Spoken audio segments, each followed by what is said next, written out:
wherever you are, we once again coming to you, appreciating that you remained our most faithful subscriber and viewer of this channel. This is Joint Hands Green Life Trees, and we take this opportunity to welcome you to our channel and to show you a lot more of what we are doing for today. Now, today we are at Silanga Tree Nursery, and this is one of the tree nurseries that we run among the many tree nurseries that we have. So you can see the seedlings there, just so many of seedlings. And what is happening today is that we are hosting a secondary school. We are hosting grade 12 students from Ugari Secondary School who are interested in understanding tree nursery work, what it entails, what we undertake here, how it goes, and what goes around it. And so today that is basically what we want to bring to you. And so one-on-one, I'll take you to where the students are lined up. We are doing introductions with them, and after the introductions, we'll start a walk through the tree nursery. Welcome.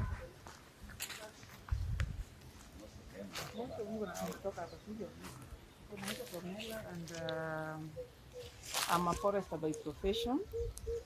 This is what I do, raising seedlings from the beginning up to the end. We also do agroforestry, and we also train farmers on sustainable agroforestry practices. So this is a private nursery, and this is for business purposes, right? Right? Hey, Shambo. So I'm called John Bosco.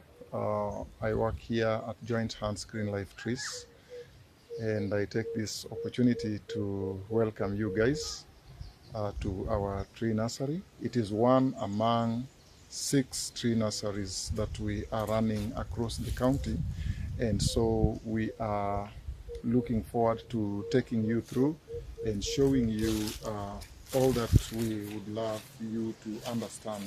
And I also want to bring it to your attention that we run a YouTube channel, and so all this that we'll be undertaking today will be on our YouTube channel. It is called Joint Hands Green Life Trees. So those of you who can access it either through the school ICT systems, or those of you who are day scholars and perhaps you'll make it back home and there's a phone through which you may follow, we welcome you just so much, and we'll be taking you through tree nursery practices, through the process of seed harvesting, and we'll also take you through the process of seed sowing and the process of potting, where potting means getting the soil into the potting bag. And also we'll be explaining to you, besides the process of potting, we'll also show you or explain to you, because we are made to understand you do not have quite adequate time, right? So we'll explain to you the soil preparation process, the potting process, and how seeds finally become seedlings that are pricked into potting bags, and how they grow into the potting bags, what needs to be undertaken up to such a time that you can then transplant the seedling from the potting bag. So to that point, perhaps one of you could have a question before we kick off, or okay.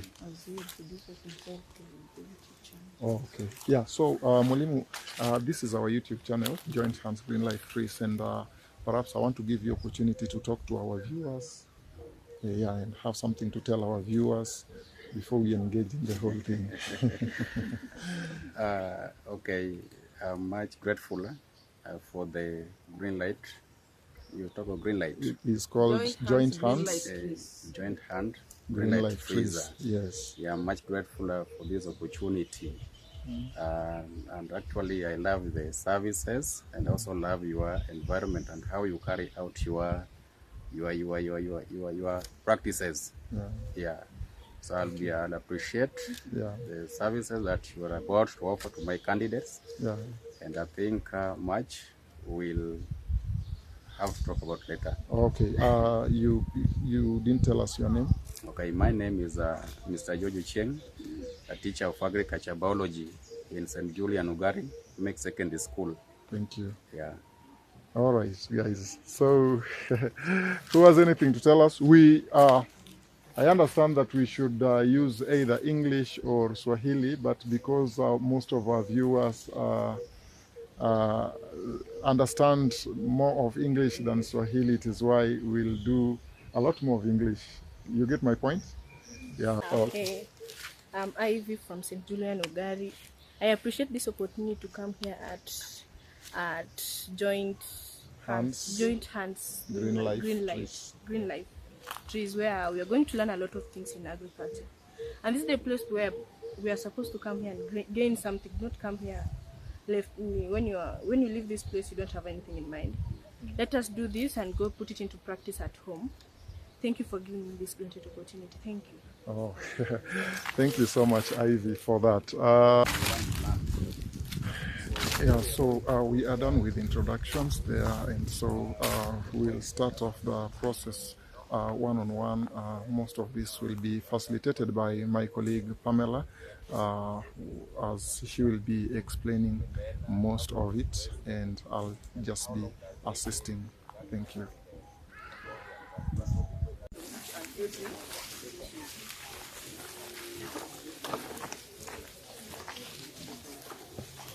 We are learning, and I'm just happy that you have the theory part. So I believe that you know them in theory, maybe just seeing them practically was the problem, right? So we are learning. So you don't fear telling us what your knowledge is. You don't fear telling us whatever you have in mind, because everyone is learning. And making a mistake, by making mistake, you even learn better. Seedbed is. So a seedbed is a place prepared for sowing seeds and tending for the seedlings before they are taken into the pots, where seeds are sown and taken care of before they are taken to the pots. Have you got it right? Yeah. Have I left anything?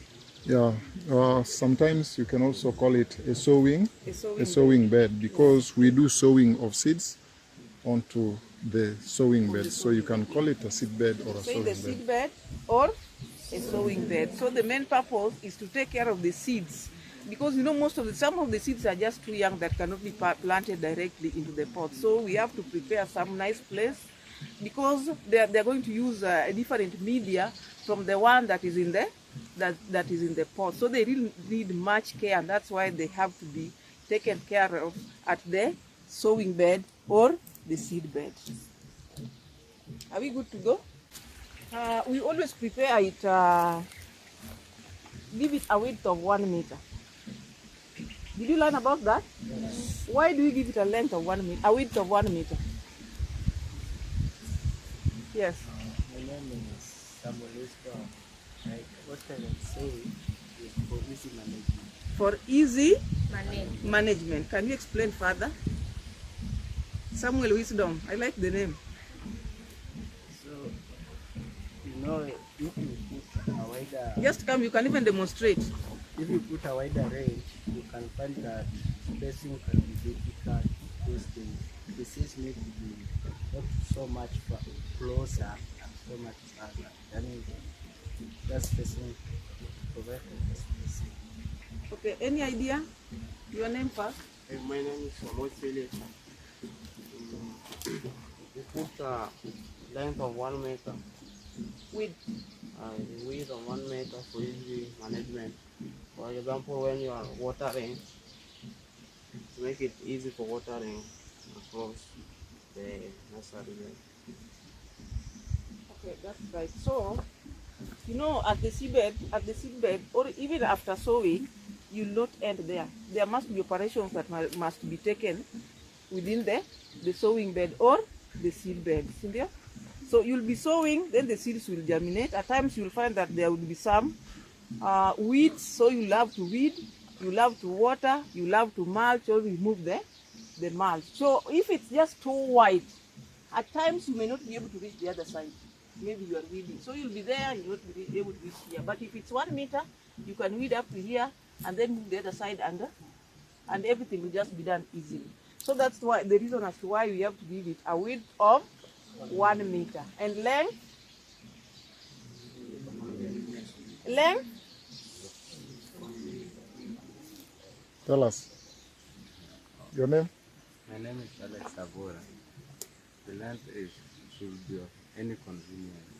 Yes, so length can be of any, it can be of any length depending on the amount of seeds that you want to sow, or depending on your nursery stock. Whatever you want to raise from there. But what matters is that the width should be 1 meter wide to allow for easy tending operations at the seed bed. Why do we just have to sow on the seed bed and not directly on the pots or directly on the ground? Why a seed bed or a sowing bed? Your name first? My name is, as I said, my name is Operation Machine. Yeah. And the reason why we sow on the seed bed, because some seeds are so tiny that they cannot grow on the field directly. So that's why we raise them on the seed bed. Oh, thank you. I don't have to hear, just tell us. What can you say? He has said that some seeds, one point is that some seeds are too tiny.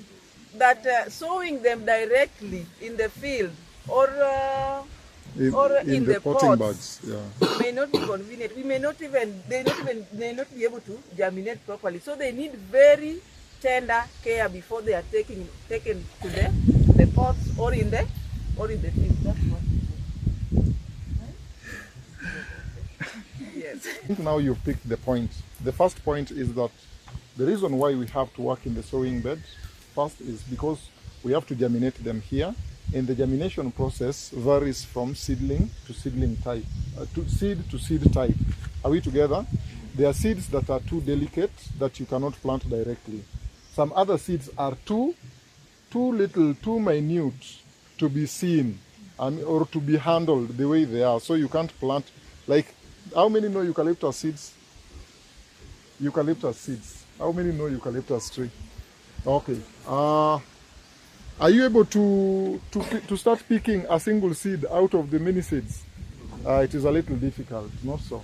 So that is one reason why we just do the sowing, and after the germination process, you can then start seeing the individual seedlings.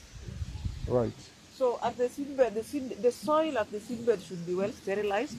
We always prefer that we use sand on the seedbed.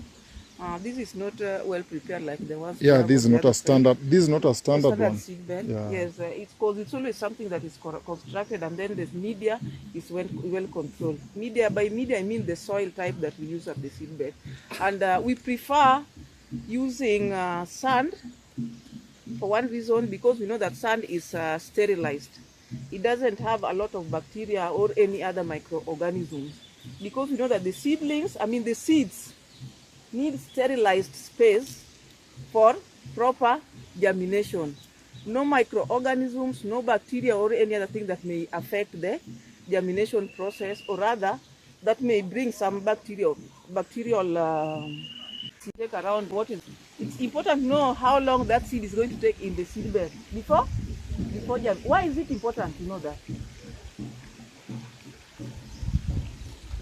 Why is it important? Tell us.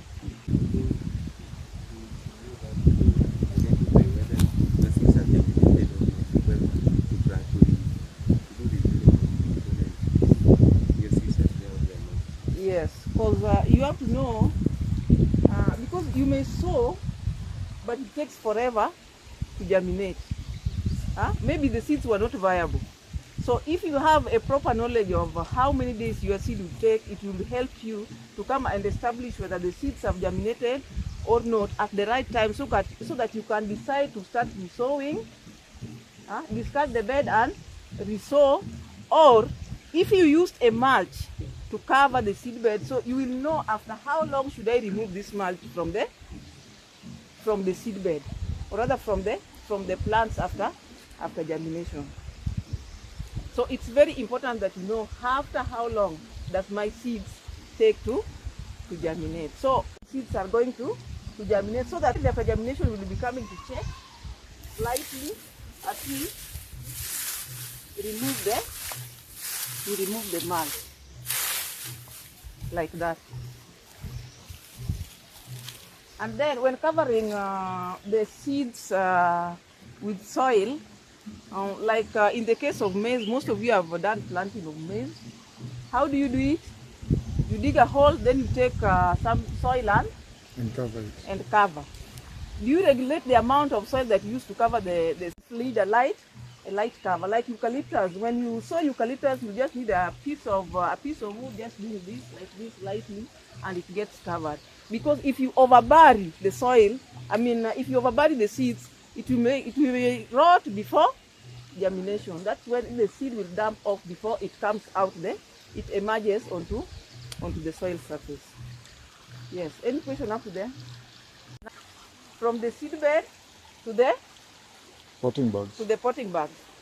Any idea? Any idea? How do we know that the seeds are now right to be pricked from the sowing bed to the potting bags?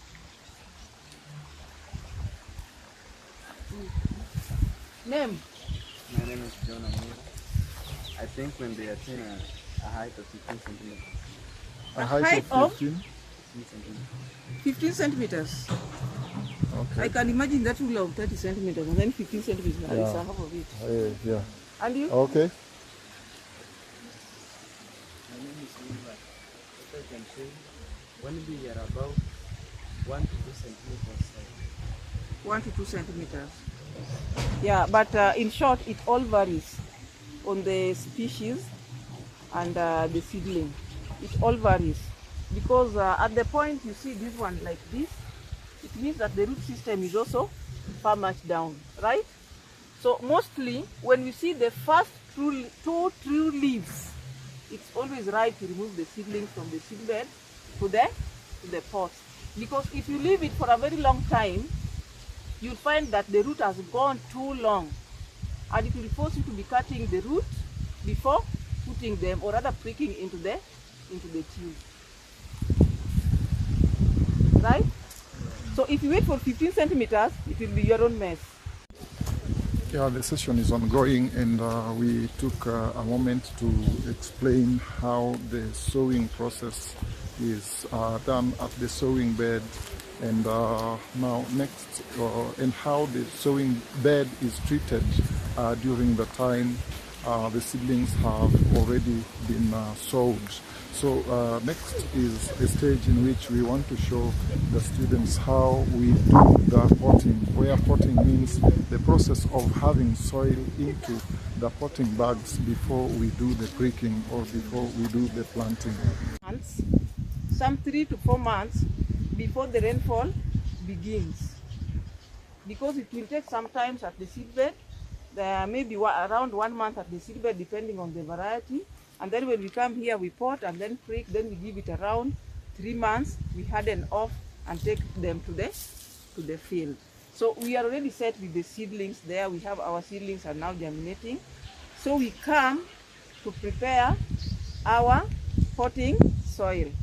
So this is where we are going to have the seedlings from the sowing bed now to the pots or to these tubes. And we always have different types of tubes. We have the open-ended ones, which looks like this. These are the potting sleeves, and they're of different sizes.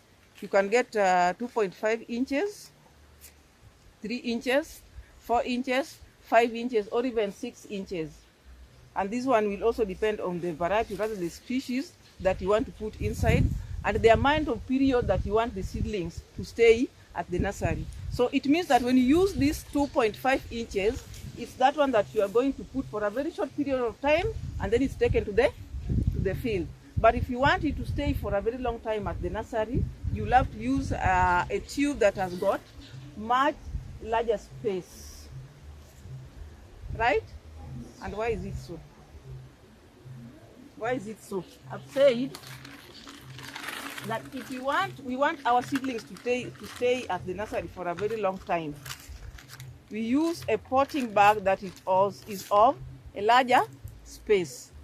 And if it's going to stay for a very long period of time, we use a potting bag that is of, for a short period of time, we use a smaller tube. Why? Yes. enough space for penetration of roots. To enhance for enough space for penetration of roots. So after putting soil in this thing, you know this one will contain much food, more food from the plant as compared to this one. So hii ni ya chakula kidogo, hii ni ya food mingi. So it will have before potting exercise begins, that soil should be kept there at the potting site.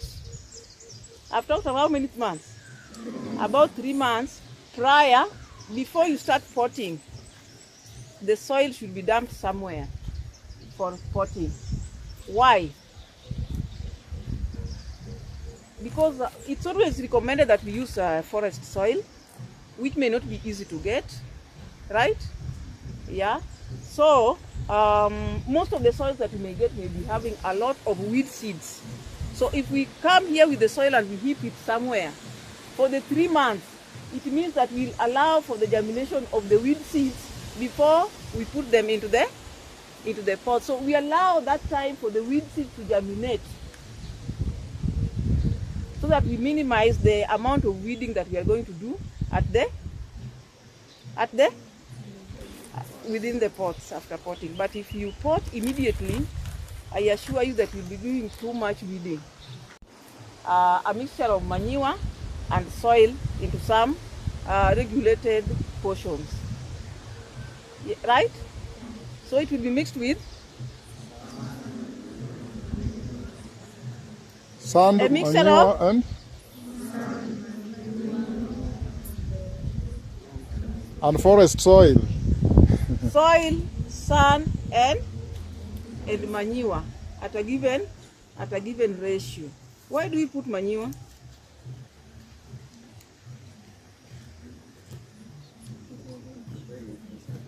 To provide nutrients for the growth of the seedlings of the plant. And you can realize that at the sowing bed we didn't talk of manure, right? We talked about sand, which is sterilized, haina manure.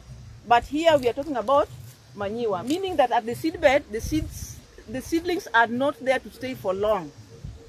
So after some time, that just when they are enough for pricking out, they are removed out.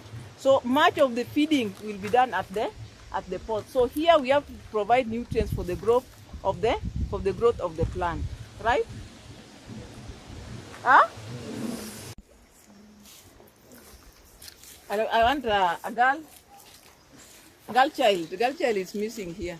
That year, Sharon, wewe ujaombea, please do something. Okay, let's go ahead.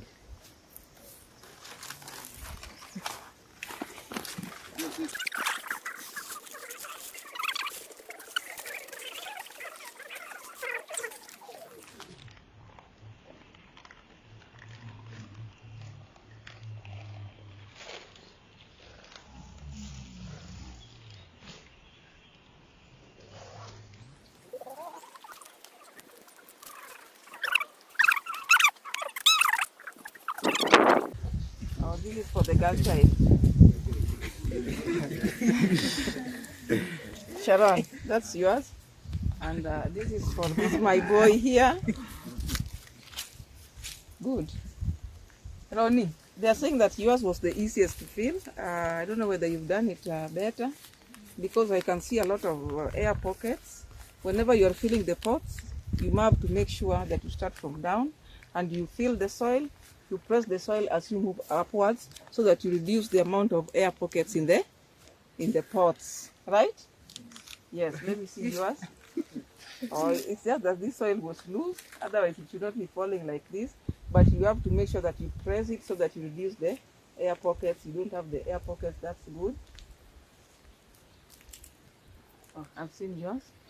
Yours is also good, but you left too much space here. You didn't start pressing from downwards. So these are now our tubes. And then after doing the tubes, we arrange them nicely. We arrange them neatly, right? Why should we arrange them neatly? Why should we just arrange them? We're not just putting them here everywhere. Why should we just arrange the pots into the pot? So this, what we've done here is pricking out, and then we are going to prick them into the pots, right? Yes, you have to make sure that the seed bed is well watered, and then you prick them out. And then now we are heading to where we are going to prick them into the pots. After pricking like this, they have to be in some water so that it doesn't shock as you plant or as you prick into the pot. So let's move faster. And are we allowed to put them with some soil into? You can put with some soil, but pricking them into the pot will not allow that soil to be into the pot.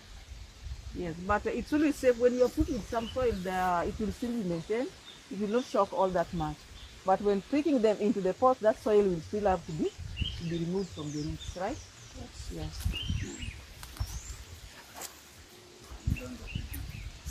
So this is one of our dibblers.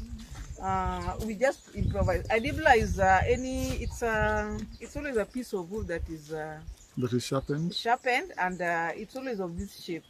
So nowadays we are lazy to sharpen them because we have this one with us.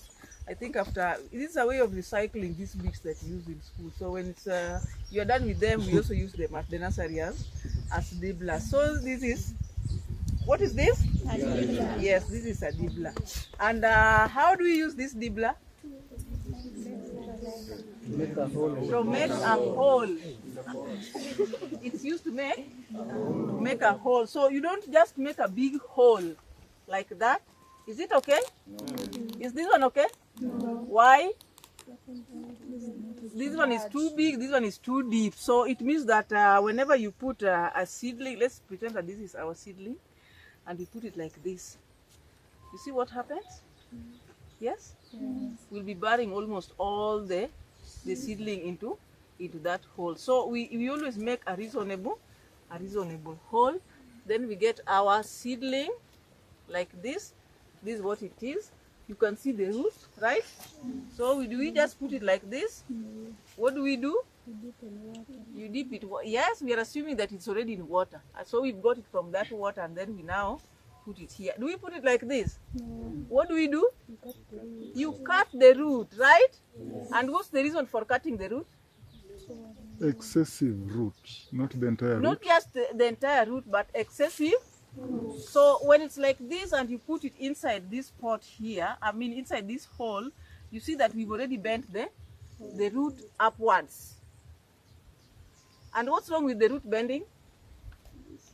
Where should the root be going for it to grow?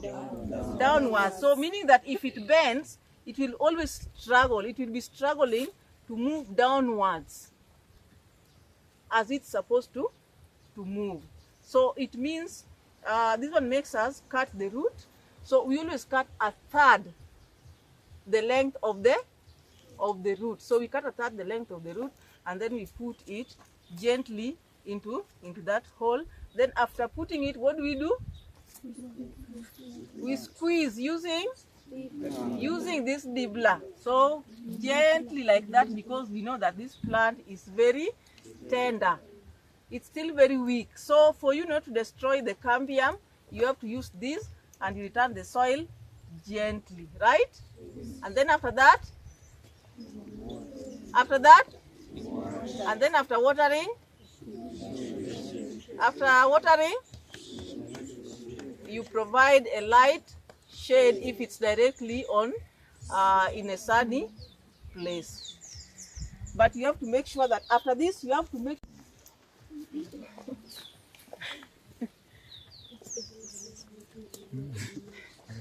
Unaweza inama kidogo. Ama kuinama ni pia ni ngori, si ndio? We just want to see what they're doing. And you don't have to cut the root if the root is not long.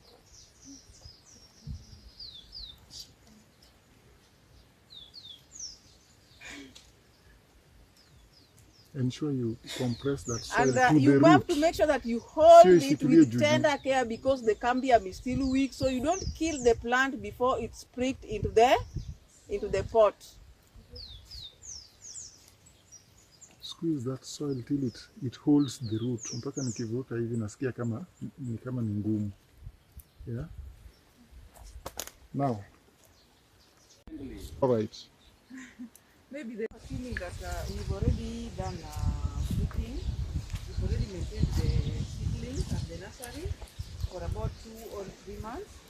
and it has reached a point that we are like expecting rainfall, so we have to harden off before the trees are taken to the field, before the seedlings are taken to the field. So hardening off process.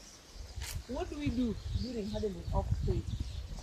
There's somebody who was to talk, I've just forgotten. Where is he? Ronnie.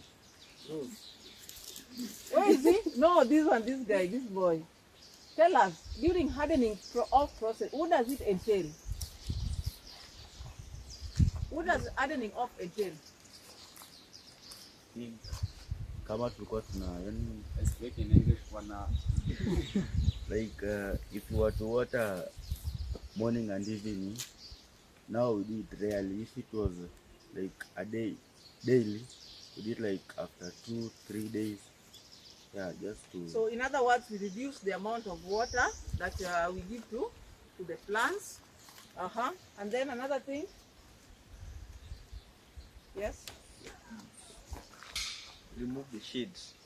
We remove the shade. If the seedlings were in a shade, we gradually remove the shade and expose them to sunlight, to an open condition. Another thing.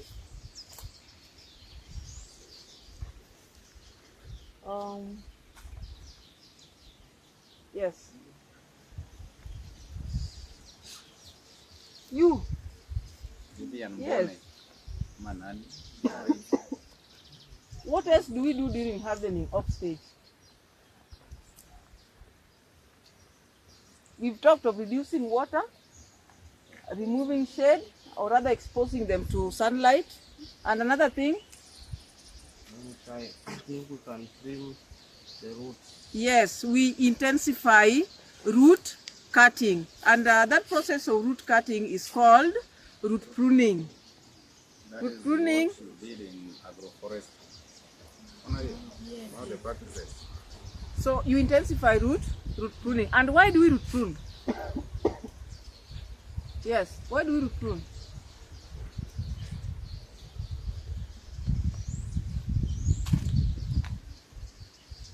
Okay, who will help her? Yes. To encourage development of advantageous weeds. Yes. Yeah. So like this one is a seedling in an open. It's in an open end tube, and so when we are root pruning, it means that we are cutting the roots. Then after cutting the roots, so we give it time, and when it's given time, it develops this kind of roots. What does this one help? Because you can remember, when it grows and the root passes through this, it will just be a single stem, a single long root into the soil. But when it's cut, it's allowed to have this kind of roots. What does this one help the plant with?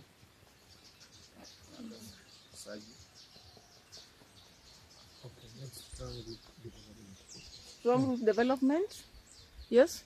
You provide good anchorage to the tree. Yes, I talked of good anchorage in the. Remember, this is not the last destination for this tree. These things are supposed to be moving to the field, and the conditions there are very harsh. So you have to give them that strength for anchoring into the field. So when it has this kind of roots, it means that it can anchor well and get water and mineral salts into from the soil, right? Yes, but before you do root pruning, you have to make sure that the plant is well watered. Why? Why must we water it too much before cutting the roots? To reduce the amount of shock after cutting the roots, because you know the root has already gone down. So when you cut it, it will have to shock before it starts to develop these ones and becomes normal again. So to reduce that amount of shock, you have to water it well before and after cutting the roots. Then it's given time, and when you see these ones develop, you have to reduce the amount of watering, because it's now time for it to go to the field, and it's already exposed. It will be exposed into the harsh conditions in the field. So that's what we do when we are hardening off the plants. So I've talked of reducing watering intensifying root cutting, and reducing shade. If they were in a shade, you reduce the amount of shade. Is there anything that I've left? Yeah, now another practice is that after breaking in and your seedlings are already growing, sometimes some weeds might also start growing in the same tube. Like you can see, this one already has got some weed. So all these weeds should always be removed. The weeding is a constant, should constantly be taking place, right? Yeah. So after hardening off, so it means that our seedlings are ready to go, so that when we get clients, or maybe if you are intending to plant maybe in your farm somewhere, when the rains come, so the seedlings are ready to be taken to the field, right? I think we were only talking about nursery work. Yeah. So that field work is just for next stage, or for next session. Okay. Yeah, all said and done, we are coming to the end of this video. We've been training, taking students of St.Julian Ugari Secondary School through the tree nursery management procedures, and we've shown them right from the sowing process of the sowing beds and soil preparation, how to prepare the potting bags, soil in the potting bags, and how to break in, how to manage the tree seedlings, the weeding process, and also the challenges that tree nurseries face. And I believe they've learned quite much. We'll be hearing from them on how much they've learned and whatever else that they have for us. I think let me take opportunity to invite a particular student. How many are to talk? Yeah, let me start with you guys. Come over, please. Your name and... My name is Emmanuel Mwore from St.Julian Ugari Secondary School, and I'm very surprised to come to this region, and we have been taught many things according to nurseries and trees planting, and this has helped us to gain experience in various areas, and this will help us even in the future lives after our examinations. And I also thank the management board of this region for helping us to prosper in many activities and gain many experience. And I will also urge many other people, if they can get a chance, to come and gain their experience in this area. Thank you so much. Yes, let me give you a chance. Your name and what you have for us. Yes, my name is Denis Saji. Yeah, move closer. Asaji, move closer to where I can see that. Yeah, right there. And be audible a bit. My name is Denis Saji. I'm very happy to visit this place, and I believe we've learned more, and this will help us in our future. Thank you. All right, thank you. Yes, your name, be audible. I'm Ivy from St.Julian Ugari. Move closer. I'm of pleasure to meet this place because I've learned a lot how to manage nurseries. Actually, this is going to help us as we're going back to school and learn how to manage our own. And actually, from what we've learned, this is going to help us even in the future to manage our own farms and what to make us in agribusiness. Thank you. Thank you so much, Ivy, for that. Let's hear from the teacher. Thank you very much. My name is Yoyo Cheng, teacher of agriculture. Yeah, we just visited a farm for the tree seedlings, and we've seen how important the trees are, and even to our country and to our students. What I can say is that a tree, actually we have to do more planting, and so that we can capture in or to improve on our environment, because tree, if we do the planting, we can save in conserving the environment. And one way of conserving the environment is by tree planting, to control the soil erosion, at the same time to have the microclimate. Trees tend to help a lot, so I'll encourage the government, or whichever the government, to help in assisting in enhancing tree planting, so that we can improve in our environment, at the same time to have more trees in our country. Thank you, and I've enjoyed my visit within the farm. Thank you. Thank you so much. Yeah, thank you, Ugari Secondary School, for taking part in what we are trying to sensitize the community on, which is tree planting and growing.